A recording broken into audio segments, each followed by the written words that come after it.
Məhəmməd əmi, əllərinə sağlıq. Çox dadlı bişirmisən. Əziz Qubalılar, 12-ci əsrdən eyni texnologiyalarla bişirilən həlimaşı xörəyinin dadına baxacağam. Bugün mənim üçün pay gəlib bu soyuqlu havalarda.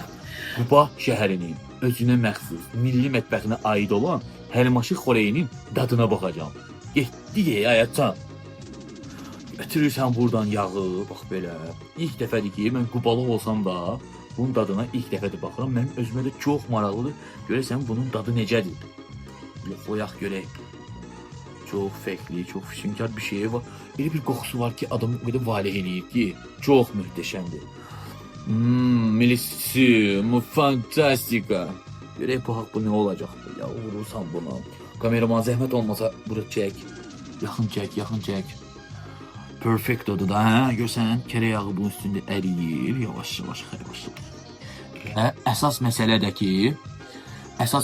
ki, xərək çörəyi, lezgi çörəyi. İndi bunun üstünə batıracağım. Deyiblər ki, bunun içinə batır belə, yeyə görə nə göstərir?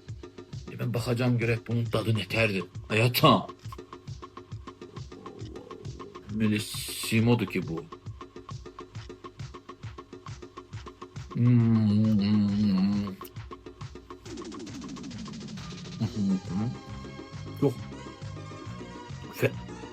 Çok farklı bir şey yok şimdi.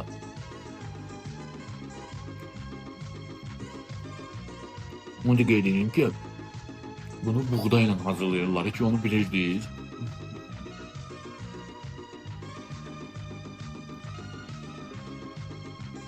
Biraz duzun üstüne vuraq.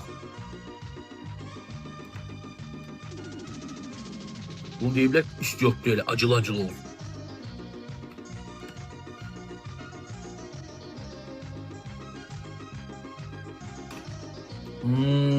Fantastika.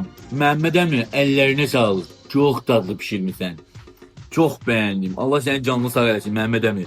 Doğrudan da çox dadlı bir təamdır bu. Soyuq aylarda, qış aylarında bunun dadına mütləq baxmaq lazımdır. Yəni istəyənlər olsa biografidə nömrəni qeyd edəcəm Məhəmməd əminin. İstəsəz sifariş verib sizdə bişirər sizin üçün, siz də yeyib dadına baxarsınız mənim kimi. Həqiqətən də çox fantastikdir. Buna bax, buna bax. Wow.